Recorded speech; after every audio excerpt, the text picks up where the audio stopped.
देखेंगे, एक मसीही के पद व नाम।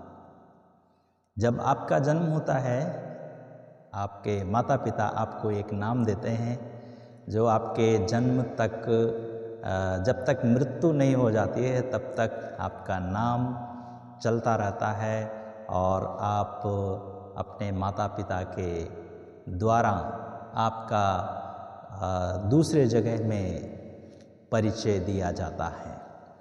उसी प्रकार से जब आप यीशु मसीह को स्वीकार कर लेते हैं और यीशु मसीह के साथ में चलते हैं और मसीह के पीछे चलते हैं तो परमेश्वर भी आपको एक नाम देता है और एक पद भी देता है। तो नाम के अनुसार आपको पद दिया जाता है।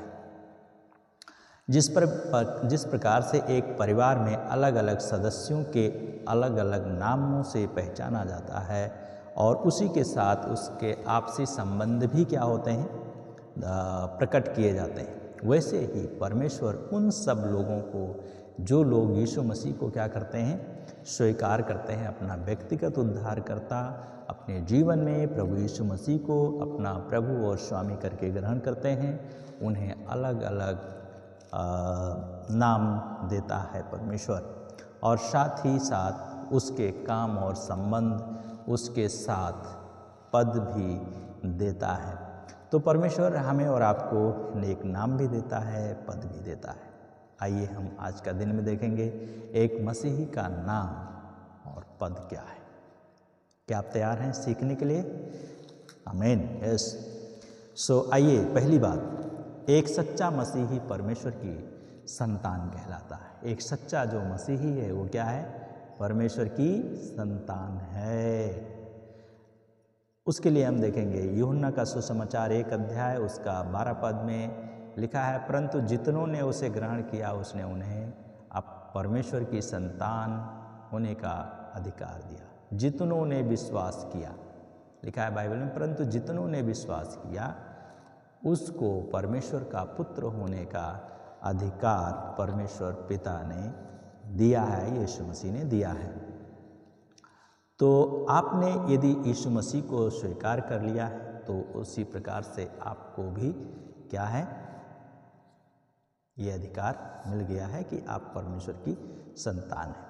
पहला यूहन्ना उसका 3 अध्याय उसका 1 पद में लिखा है, देखो पिता ने हमसे कैसा महान प्रेम प्रदान किया है कि हम परमेश्वर की संतान कहलाएं और वही हम हैं।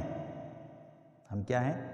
परमेश्वर की संतान कहलाएं और हम वही हैं। इस कारण संसार हमें नहीं जानता है। ध्यान दीजिएगा, इस कारण संसार हमें नहीं जानता है क्योंकि संसार ने उसे भी नहीं जाना।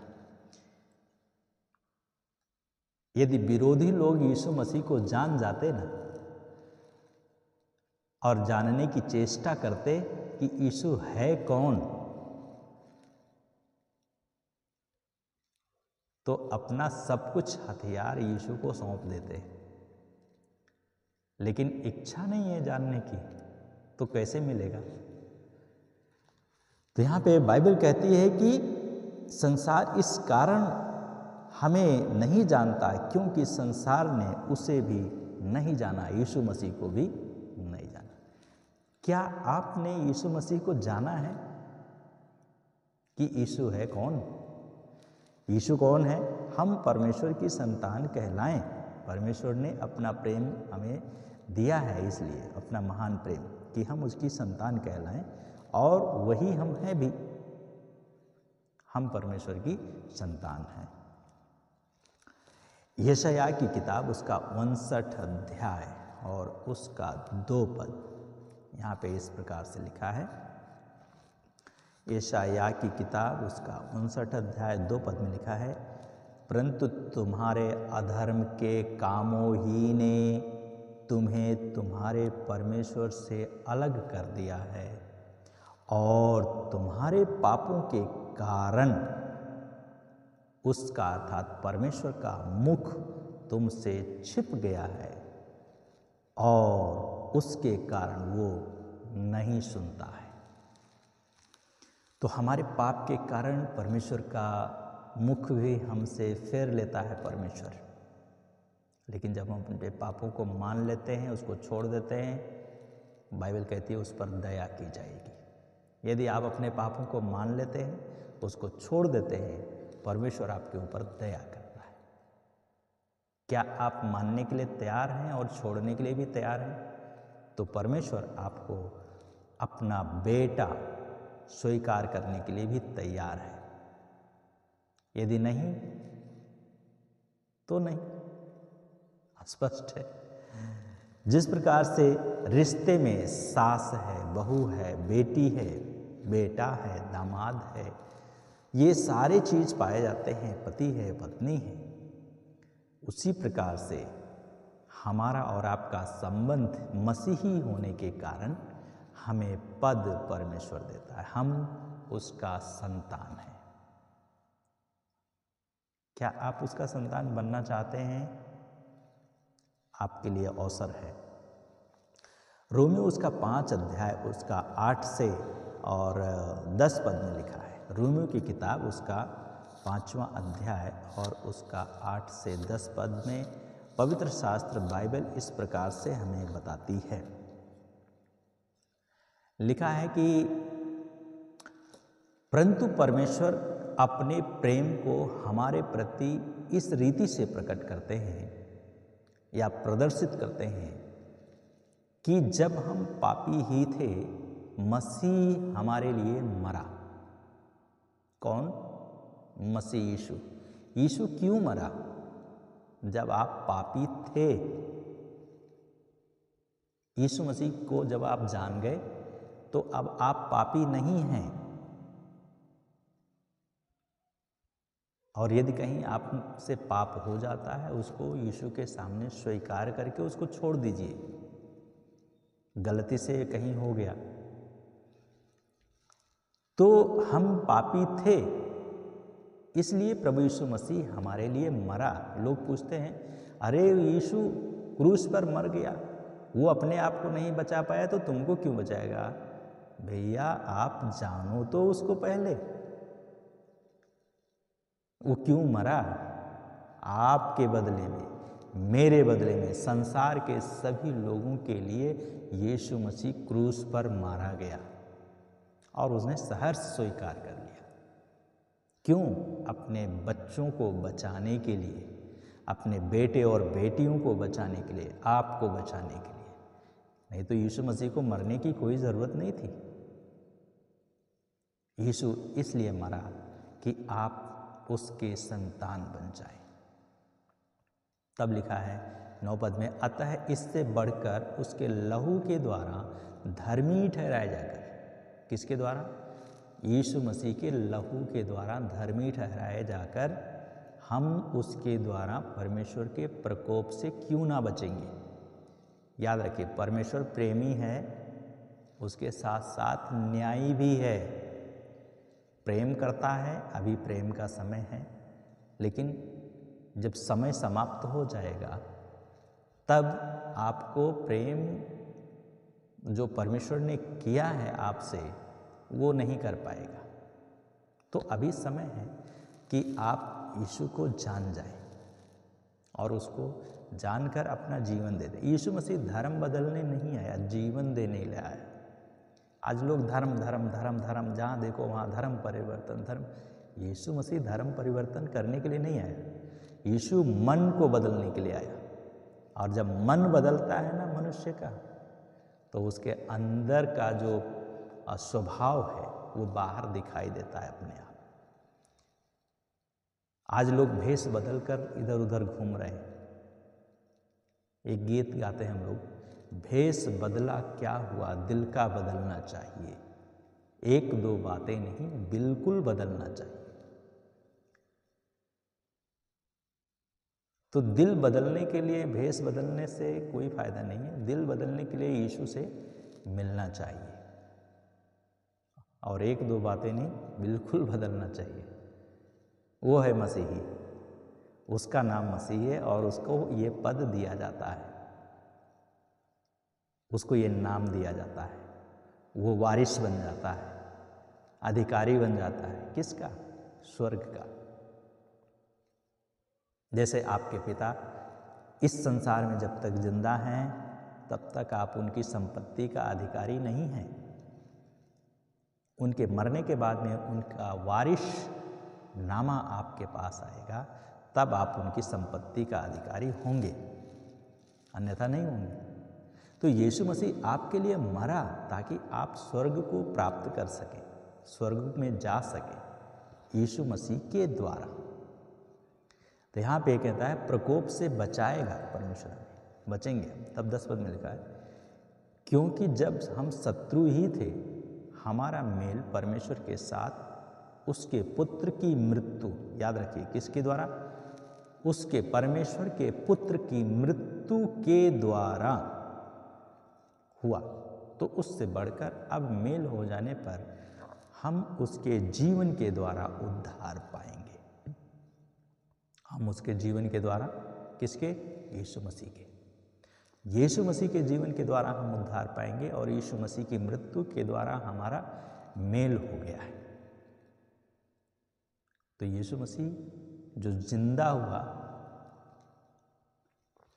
वही जिंदा कर सकता है।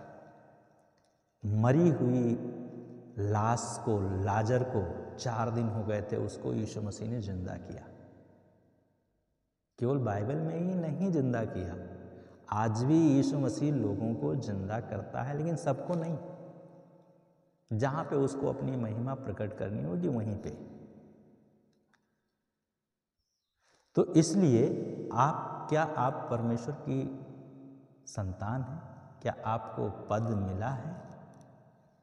यदि नहीं तो यीशु आज आपको देना चाहता है और आप मसीही बन जाए, यीशु का अनुयायी बन जाए और ये पद आपको परमेश्वर देंगे। दूसरी बात है, एक सच्चा मसीही परमेश्वर का मंदिर है। एक सच्चा मसीही क्या है? परमेश्वर का मंदिर है। पहला कुरिन्थियों उसका 3 अध्याय और उसका 16 पद। पहला कुरिन्थियों की किताब उसका 3रा अध्याय और उसका 16 पद में लिखा है कि क्या तुम नहीं जानते कि तुम, याद रखिए तुम, बाइबल कहती है तुम परमेश्वर का मंदिर हो। तुम परमेश्वर का मंदिर हूँ, मैं परमेश्वर का मंदिर हूँ। परमेश्वर का आत्मा मेरे अंदर निवास करता है, परमेश्वर का आत्मा आपके अंदर निवास करता है। तो बाइबल कहती है क्या तुम नहीं जानते कि तुम परमेश्वर का मंदिर हो और परमेश्वर का आत्मा तुम में निवास करता है। फिर बाइबल कहती है यदि कोई परमेश्वर के मंदिर को नष्ट करेगा, याद रखिएगा, यदि आप अपने मंदिर को नाश करेंगे ना, नशा के द्वारा, गुटखे के द्वारा, शराब के द्वारा और व्यभिचार के द्वारा, अनैतिकता के कामों के द्वारा, अशुद्धता के द्वारा, परमेश्वर आपको नष्ट करेगा। ये मैं नहीं कहता, ये कहती है बाइबल, कहती है परमेश्वर। बाइबल कहती है कि यदि कोई परमेश्वर के मंदिर को नष्ट करेगा तो परमेश्वर उसे भी नष्ट करेगा, क्योंकि परमेश्वर का मंदिर पवित्र है और वो तुम, परमेश्वर का मंदिर पवित्र है और वो तुम, मैं हूं उसका मंदिर, आप हैं उसका मंदिर। यदि आप इसको अशुद्धता के द्वारा अशुद्ध करेंगे, परमेश्वर आपको भी नष्ट करेगा।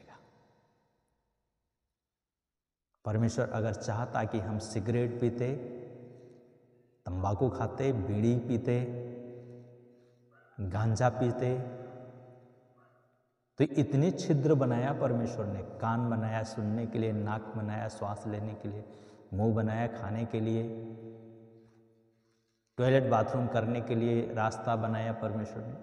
उसी प्रकार से हमारा सिर में भी एक छेद बना देता, आप मारते यहाँ से सुट्टा और निकल जाता, जैसे भट्टे में चिमनी होती है।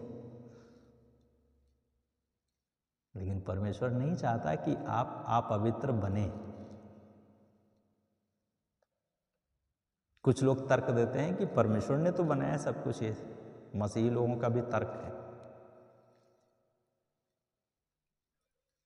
जो कुछ खाइए पीजिए वो बाहर चला जाएगा। तो खाने पीने के द्वारा कोई मनुष्य कैसे अशुद्ध हो सकता है? लेकिन बाइबल कहती है क्या खाना है क्या नहीं खाना है, खाने पीने के द्वारा तो परमेश्वर के काम को नष्ट न कर। यदि हमें पवित्र बनना है, आप एक थोड़ा सा समय निकाल कर सोचिए ना कि क्या मैं पवित्र हूं या नहीं हूं। यदि नहीं हूं तो मैं कैसे बन सकता हूं? परमेश्वर का आत्मा आपसे बात करेगा और आपको बताएगा। यूहन्ना का सुसमाचार उसका 14 अध्याय उसका 23 पद में इस प्रकार से लिखा है। यीशु ने उत्तर देते हुए उससे कहा, यदि कोई मुझसे प्रेम करता है तो वो मेरे वचन को पालन करेगा, मानेगा और मेरा पिता उससे प्रेम करेगा। यदि आप यीशु मसीह की बात को मानेंगे, परमेश्वर भी आपसे प्रेम करेगा, परमेश्वर भी आपका आदर करेगा। और लिखा है हम उसके पास आएंगे, हम उसके पास आएंगे। मतलब परमेश्वर पिता भी आएंगे, पवित्र आत्मा भी आएगा, यीशु मसीह भी एक साथ आएंगे। क्योंकि बाइबल कहती है, यीशु मसीह भी कहते हैं, जिसने मुझे देखा है उसने पिता को देखा है। क्यों? क्योंकि मैं और पिता दोनों एक हैं, दो नहीं, दोनों एक है। और जिसने यीशु को देखा उसने पिता को देखा। फिलिप्पुस से भी बात यही हो रही थी। फिलिप्पुस ने कहा, हे प्रभु यीशु, हमें पिता दिखा दे, यही हमारे लिए बहुत है। तो यीशु मसीह ने कहा, जिसने मुझे देखा, फिलिप्पुस मैं तुम्हारे साथ इतने समय से हूँ, क्या तुम मुझे नहीं जानते? जिसने मुझे देखा उसने पिता को देखा है। हालेलुया। क्या आप यीशु को देखना चाहते हैं? क्या यीशु से आपकी मुलाकात हो गई?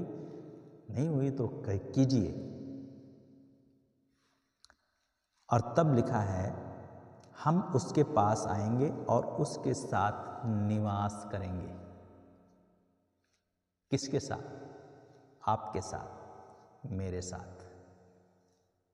परमेश्वर पिता, परमेश्वर पुत्र, परमेश्वर पवित्र आत्मा तीनों निवास करेंगे हमारे अंदर और आपके अंदर। और इसलिए हमें उसको अपने जीवन में अपना प्रभु मानना है। तो दूसरी बात हम देख रहे हैं कि एक सच्चा मसीही परमेश्वर का मंदिर है और इसलिए हमें इस मंदिर को ठीक रखना है। रोमियो की किताब उसका 8 अध्याय और उसका 11 पद में इस प्रकार से लिखा है। रोमियो की किताब उसका 8वां अध्याय उसका 11 पद, यहाँ इस प्रकार से, यदि उसका आत्मा जिसने यीशु को मृतकों में से जीवित किया तुम में निवास करता है, तो वह जिसने मसीह यीशु को मृतकों में से जीवित किया तुम्हारी मरणहार देहों को भी अपने आत्मा के द्वारा जो तुम में वास करता है जीवित करेगा। हालेलुया। क्या करेगा? जीवित करेगा। कौन? परमेश्वर का आत्मा। किसको? मुझे और आपको। तो एक सच्चा मसीही इस बात को जानता है कि वो परमेश्वर का मंदिर है और परमेश्वर का आत्मा उसके अंदर निवास करता है। इस नाम से मसीही जीवन की पवित्रता को दर्शाया गया है। तो एक मसीही जो है उसका जो पद और नाम है वो ये है कि वो परमेश्वर का मंदिर है और परमेश्वर का मंदिर पवित्र होना चाहिए। पुराने नियम में एक किताब है, उसका नाम है हबक्कुक, और हबक्कुक की किताब उसका 2 अध्याय और उसका 20 पद में इस प्रकार से लिखा है। 2 अध्याय उसका 20 पद में यहाँ पे इस प्रकार से लिखा है, परंतु यहोवा तो अपने पवित्र मंदिर में है, समस्त पृथ्वी उसके सामने शांत रहे। परमेश्वर कहाँ है? अपने पवित्र मंदिर में है और समस्त पृथ्वी उसके सामने शांत रहे। ये पवित्र शास्त्र बाइबल हमें बताती है। तो एक व्यक्ति जो है, सच्चा जो मसीही है, वो परमेश्वर का मंदिर है। क्या आप सच्चे मसीही हैं? क्या आप परमेश्वर के मंदिर हैं या नहीं हैं? ये आपके लिए सवाल है, मेरे लिए सवाल है। नहीं है, आप बने ताकि आप परमेश्वर की महिमा को देखें। तीसरी बात है, एक मसीही के पद व नाम ये है कि वो एक सच्चा मसीही जगत की ज्योति है। एक सच्चा जो मसीह है वो क्या है? जगत का ज्योति है। और जगत की ज्योति हमारे अंदर निवास करती है और जगत का ज्योति हमारे अंदर वास करता है। और इसलिए एक जो मसीही है वो संसार के लिए रोशनी का काम करता है। मत्ती की किताब उसका 5 अध्याय 14, 15 और 16 पद, यहाँ पे इस प्रकार से लिखा है, तुम जगत की ज्योति हो। तुम जगत की ज्योति हो। तुमको क्या करना है? आपको क्या करना है? जगत में रोशनी को फैलाना है। इस जगत में रोशनी को परमेश्वर का फैलाना है। और फिर लिखा है, पर्वत पर बसा हुआ नगर छिप नहीं सकता। फिर इसके बाद में, लोग दीपक को जलाकर टोकरी के नीचे नहीं परंतु दीवट पर रखते हैं और वह घर के सब लोगों को प्रकाश देता है। हमें क्या करना है? दीवट अर्थात ऊंचे स्थान पर रखा जाता है दीपक, ताकि पूरे घर में सबको क्या करे? रोशनी दे। तो हमें रोशनी देने के लिए परमेश्वर ने बुलाया है। इसके द्वारा एक विश्वासी के उत्तरदायित्व को दर्शाया गया है यहाँ पे कि एक विश्वासी का कर्तव्य क्या है, और वो अपने जीवन के द्वारा दूसरों के सामने परमेश्वर की सच्चाई की ज्योति चमकाता है। तो हमें और आपको परमेश्वर की सच्चाई की ज्योति को क्या करना है? एक दूसरे के सामने हमें चमकाना है, ताकि उसके द्वारा प्रभु के नाम की महिमा होने पाए। यूहन्ना का सुसमाचार उसका 17 अध्याय और उसका 14 और 16 पद में इस प्रकार से लिखा है, वह मेरी महिमा करेगा क्योंकि वो मेरी बातों को लेकर तुम पर प्रकट करेगा। कौन? पवित्र आत्मा। और कौन महिमा करेगा? मैं और आप। 17 पद में लिखा है, तब उसके चेलों में से कुछ ने परस्पर में कहा, ये क्या बात है जो वह हमसे कह रहा है? थोड़ी देर में तुम मुझे देखोगे, तुम मुझे ना देखोगे, फिर थोड़ी देर में तुम मुझे देखोगे, क्योंकि मैं पिता के पास जाता हूँ। यीशु स्वर्ग से आया, स्वर्ग गया। इस दुनिया में और लोग जितने लोग आए, कहाँ गया नहीं मालूम, लेकिन यीशु स्वर्ग से आया था, स्वर्ग में वापस गया पिता की महिमा के लिए। आपको भी स्वर्ग से भेजा है, मुझे भी स्वर्ग से भेजा है। मुझे भी और आपको भी स्वर्ग में जाना है, तो यीशु के पास आना है। यीशु हमें और आपको अपने साथ लेकर जाएगा। और तब इस बात को हमें जानना है। तो एक सच्चा जो मसीही है, वो उसका जो जीवन है वो रोशनी है और हमें रोशनी फैलाना है।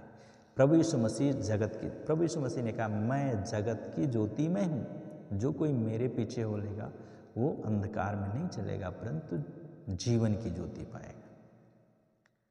तो यीशु मसीह जगत की ज्योति है, हमें और आपको भी जगत की ज्योति बनना है, बनने के लिए बुलाया है। चौथी बात है, एक मसीह का पद और नाम में एक सच्चा मसीही पृथ्वी का नमक है। एक सच्चा मसीही क्या है? पृथ्वी का नमक है।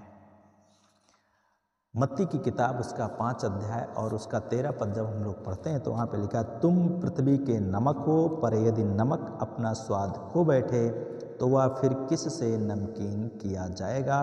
वह किसी काम का नहीं रह जाता, केवल इसके कि बाहर फेंका जाए और मनुष्यों के पैरों तले रौंद दिया जाए।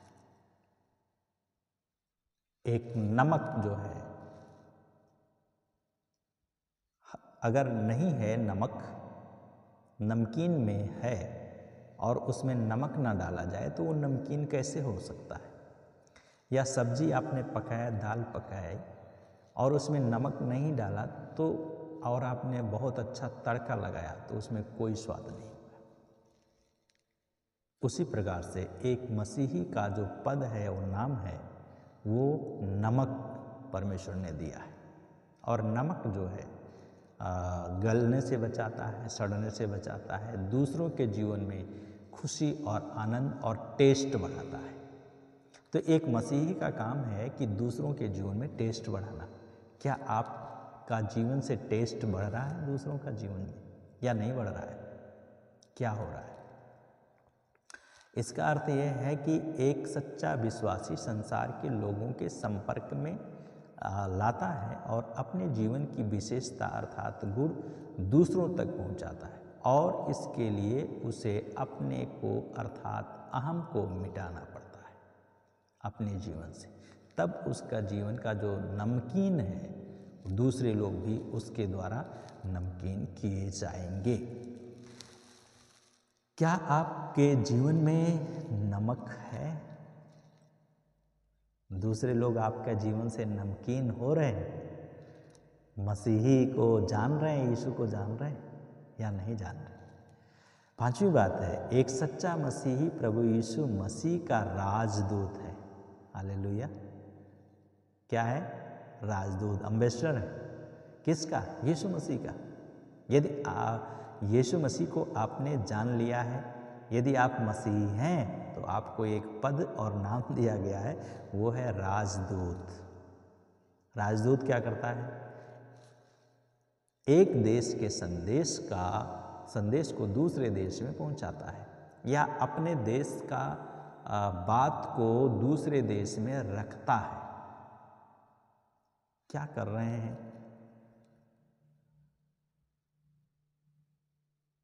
उसका मतलब है, यदि प्राइम मिनिस्टर देश का दूसरे देश में नहीं पहुंचा है और हमारा देश में कुछ हो गया, घटना हो गई भारत देश में, तो भारत देश का जो राजदूत है वो दूसरा देश में जहाँ भी है, हर एक देश में होता है, और उस देश में क्या करेगा? वो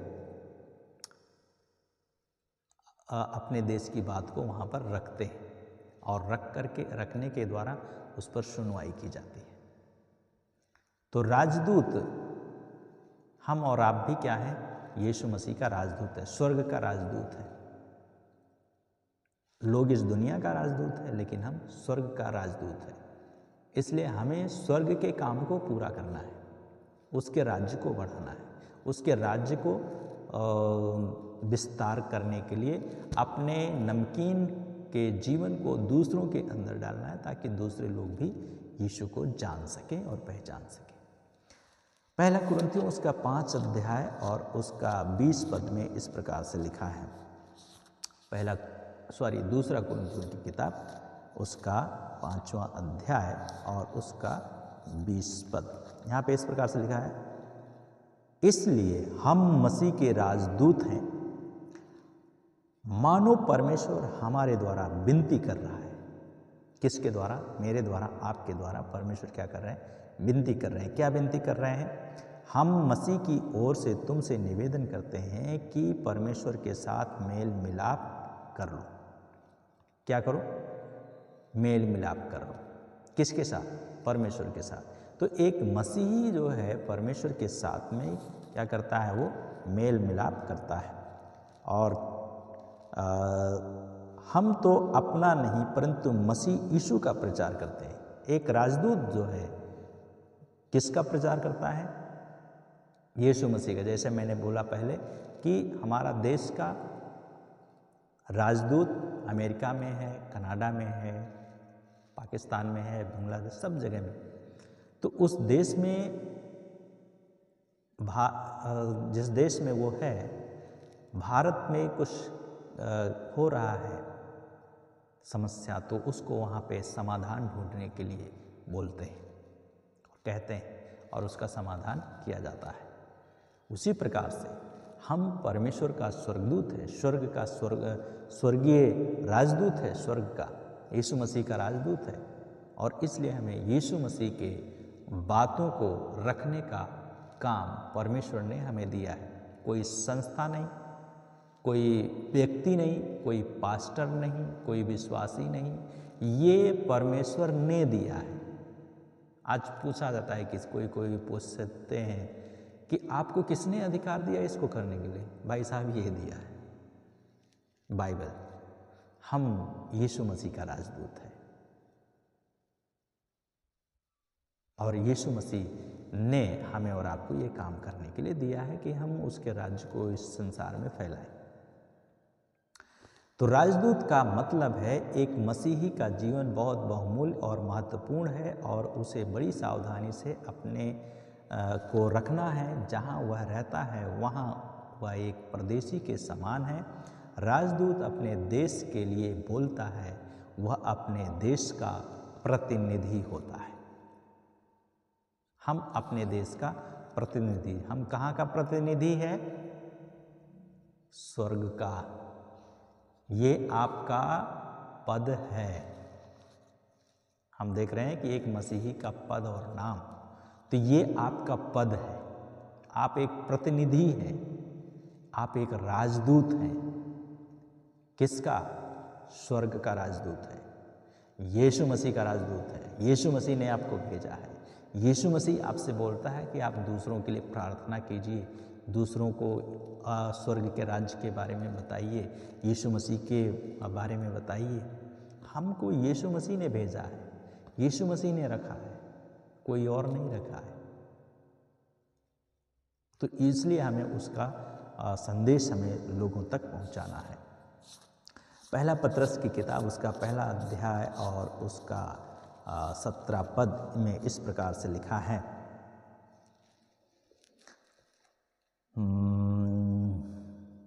यहाँ पे इस प्रकार, पर जबकि तुम हे पिता कहकर उससे प्रार्थना करते हो, जो बिना पक्षपात के प्रत्येक का न्याय, बिना पक्षपात के प्रत्येक का न्याय। यहाँ का न्यायालय में घूस चलता है, पर वहाँ का न्यायालय में, यीशु का न्यायालय में घूस नहीं चलता। इसलिए आपको इस बात को बड़ी स्पष्टता से एक मसीही को जान लेना चाहिए। और जो, जैसे मैंने पहले कहा था कि एक मसीही कौन नहीं है, और उसमें एक जज जी थे, जे.बी. रैमसन, उनके बारे में तो उन्होंने जो न्याय दे रहे थे, अच्छा न्याय दे रहे थे लोगों का, घूस नहीं ले रहे थे। आज तो घूस चल रहा है, न्यायालयों में भी, पुलिस चौकी में भी चलता है, और जगहों में चलता है घूस के भी। ये अगर बंद हो जाए घूस, लोग जो है अपने आप सुधर जाएंगे, मेहनत करना, और लोग जो है भ्रष्टाचारी से बचेंगे, पाप करने से बचेंगे। लेकिन है नहीं। लेकिन यहाँ पे जब न्याय परमेश्वर करेगा तो आपको अपना लेखा देना पड़ेगा। तो यहाँ पे कहता है कि पर जबकि तुम हे पिता कहकर उससे प्रार्थना करते हो, जो बिना पक्षपात के प्रत्येक का न्याय उसके कामों के अनुसार करता है। हमारे काम के अनुसार परमेश्वर क्या करेंगे? न्याय करेंगे। फिर लिखा है वहाँ पे, तो तुम पृथ्वी पर रहने का अपना समय, पृथ्वी पर रहने का अपना समय कैसे क्या व्यतीत करो? लिखा है, भय सहित व्यतीत भी करो, भय सहित, डर के साथ। तो एक मसीही के अंदर डर संसार के लोगों से नहीं होता है, परमेश्वर से होता है। ये शरीर नाशवान है, नश्वर है, एक दिन नष्ट हो जाएगा। बहुत सारे मसीही लोग आज का समय में सताव में क्या करते हैं, लोग सोचते हैं पास्टर को मार देंगे, विश्वासी को मार देंगे, मैं बहुत बड़ा काम करूँ। नहीं, कुछ नहीं आप कर सकते। एक दिन न्याय आसन के सामने खड़ा होना पड़ेगा और उसका जवाब देना पड़ेगा। यहाँ पे आप घूस दे करके आप बच जाएंगे, फूल माला से आपका स्वागत लोग कर देंगे, लेकिन वहाँ पे आपका फूल माला से स्वागत नहीं होगा। न्याय के बाद शैतान, दुष्ट आत्मा आपको नरक में तड़पा तड़पा कर दंड देगा। इसलिए परमेश्वर के वचन से डरिए और उसका भय में रहिए। यही हमारी प्रार्थना है। इस वर्ष में भी आप उसका डर और भय में बनकर चलें। यदि अभी तक नहीं जाना है तो उसको जानने की कोशिश कीजिए।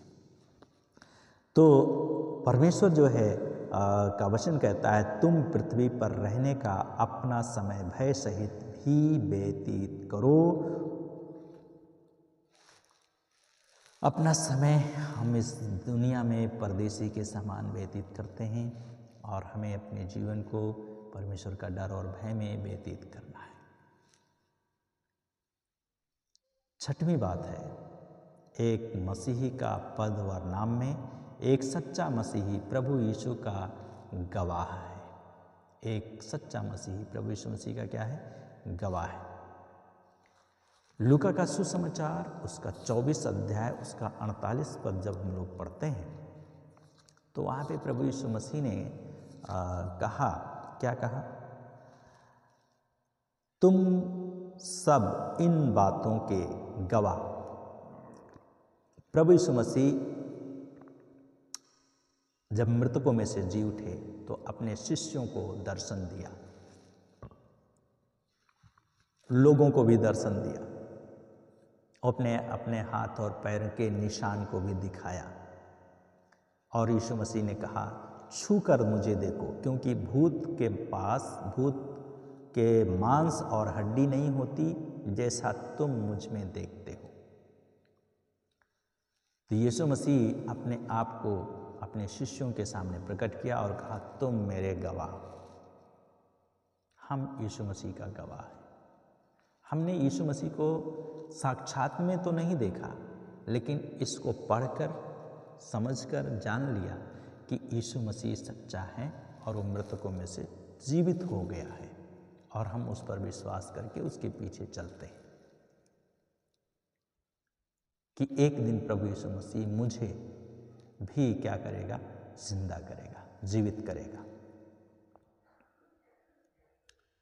प्रेरितों के काम 1:8 हम लोगों ने पढ़ा था, जब सामर्थ आएगा, पवित्र आत्मा तुम पर आएगा, तब तुम सामर्थ पाओगे और यरूशलेम और सामरिया और यहूदिया और पृथ्वी के छोर तक तुम मेरे गवाह हो।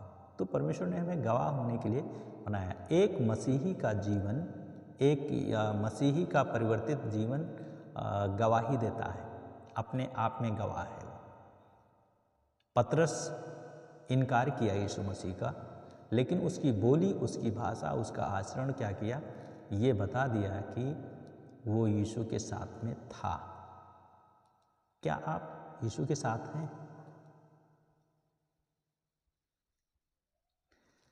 एक गवाही वो होता है जो अपने व्यक्तिगत अनुभव को बिना संकोच और भय के सबों के सामने बताता है। सच्चा साक्षी देखी हुई चीज और सुनी हुई बात को सही सही प्रकट करता है। तो गवाह वो है जो बातों को सच सच प्रकट करता है।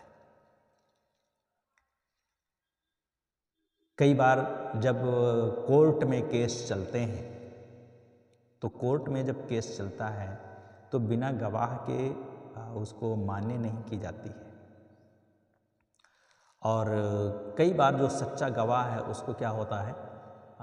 कष्ट उठाना पड़ता है, ईर्ष्या, जलन, बातों का, और उसको जो है प्रताड़ित किया जाता है मानसिक रूप से, उसको जो है गाली दिया जाता है, उसका जो है रास्ता में छेड़छाड़ किया जाता है, उसका परिवार को, बच्चों को भी छेड़छाड़ किया जाता है।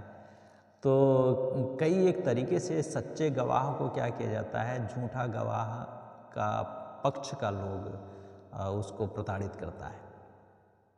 और कभी कभी क्या होता है, गवाह को भी मार देते हैं, कभी कभी मरते मरते बच जाता है। फिल्मों में भी देखिए आप, या सीरियल में भी देखिए, जो सच्चा गवाह है उसको क्या होना था, प्रताड़ित होना पड़ता है। एक मसीही सच्चा गवाह है, इसलिए आपको प्रताड़ित किया जा रहा है और आप प्रताड़ित किए जाएंगे ताकि आप यीशु मसीह का गवाह बने। हालेलुया। इसलिए आप सच्चा गवाह बने। सातवीं बात है, एक सच्चा मसीही स्वर्ग का नागरिक है। एक सच्चा मसीही स्वर्ग का नागरिक है। एक मसीही के पद व नाम में सातवीं बात है, आप स्वर्ग के नागरिक हैं। कुलुस्सियों की किताब जब हम लोग पढ़ते हैं और उसका दूसरा अध्याय, तीसरा अध्याय, कुलुस्सियों की किताब उसका 3 अध्याय और उसका 2, 3 और 4 पद, यहाँ पे लिखा है, अपना मन पृथ्वी पर की नहीं परंतु स्वर्गीय वस्तुओं पर लगाओ। एक मसीही को अपना मन पृथ्वी पर की वस्तुओं पर नहीं, लेकिन स्वर्ग की वस्तुओं पर लगाना चाहिए और लगाना है, क्योंकि तुम तो मर चुके हो और तुम्हारा जीवन मसीह के साथ परमेश्वर में छिपा हुआ है। मसीह के साथ परमेश्वर में छिपा हुआ है। जब मसीह जो हमारा जीवन है प्रकट होगा, जब मसीह जो हमारा जीवन है प्रकट होगा, तब तुम भी उसके साथ महिमा में प्रकट किए जाओगे। जब यीशु मसीह प्रकट होगा, तो 5 पद में लिखा है, इसलिए अपनी पार्थिव देह के अंगों को वो अलग हो गया, अंगों में जो हमारे पाप है उसको हमें क्या करना है, मारना है। तो हम स्वर्गीय देश का नागरिक हैं।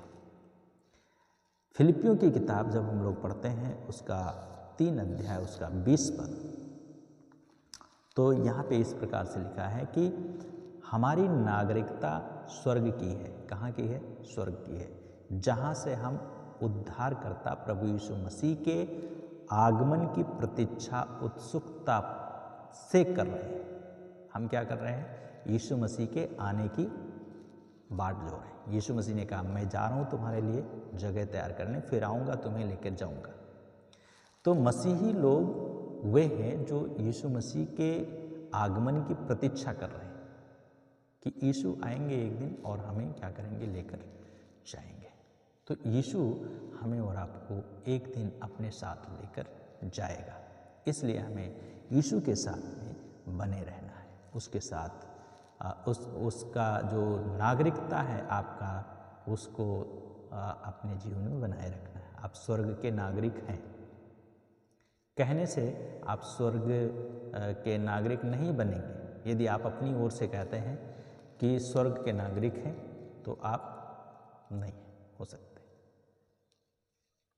तो इसलिए आपको जो है स्वर्ग का नागरिक परमेश्वर ने खुद बनाया है। जब आपको बेटा बनाया, बेटी बनाया, तो आपको स्वर्ग का नागरिक भी बनाया है। इसलिए आप उसका स्वर्ग का नागरिक हैं परमेश्वर का।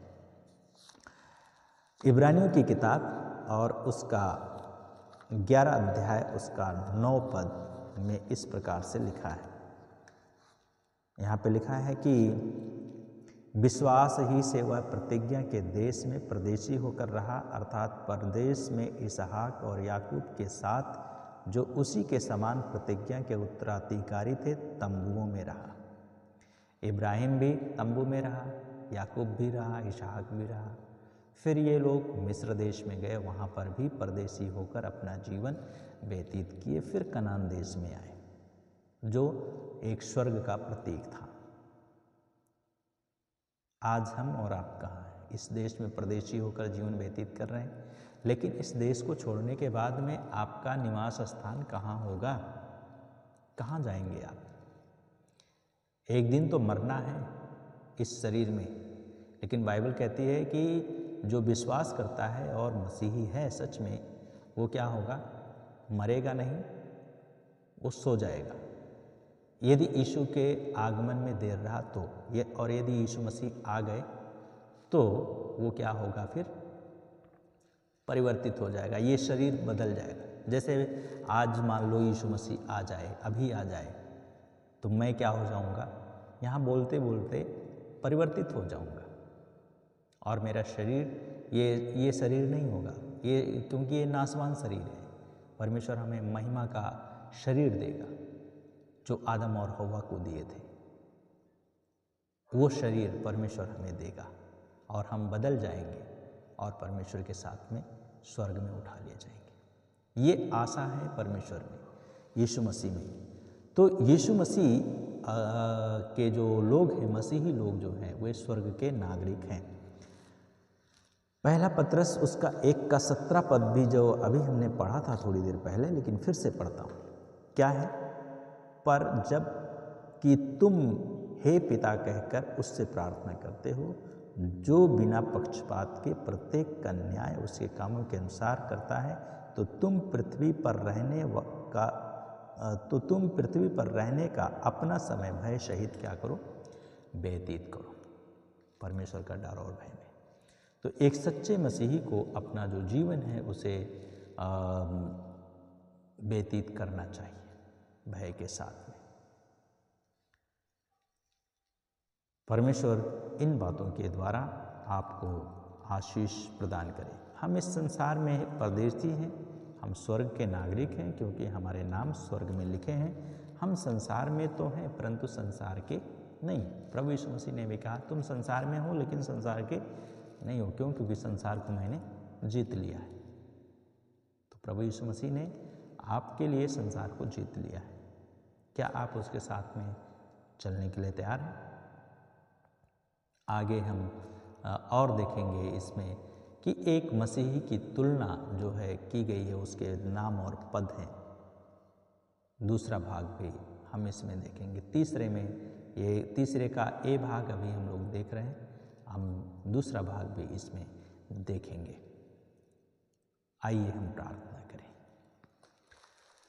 प्रभु जी, हम आपका धन्यवाद करते हैं और आज का दिन के लिए, इस समय के लिए ये और दया कीजिए ताकि जो ये आपका वचन है जीवित है, प्रबल है, लोग इसको समझ सके और इसको जान सके कि वे परमेश्वर की संतान हैं, परमेश्वर आपका मंदिर है, वे जगत का ज्योति हैं और वो पृथ्वी का नमक हैं, वो राजदूत हैं, वो एक गवाह हैं और वो एक आप स्वर्ग का नागरिक हैं। ये सारे मसीही लोग समझने के लिए हम आपसे प्रार्थना करते हैं। धन्यवाद के साथ हर एक को आपके हाथ में देते हैं, उनका जीवन में अपनी आशीष और बरकत दें। इस प्रार्थना को यीशु के नाम से मांगते हैं, आमीन आमीन। प्रभु आशीष दे आपको।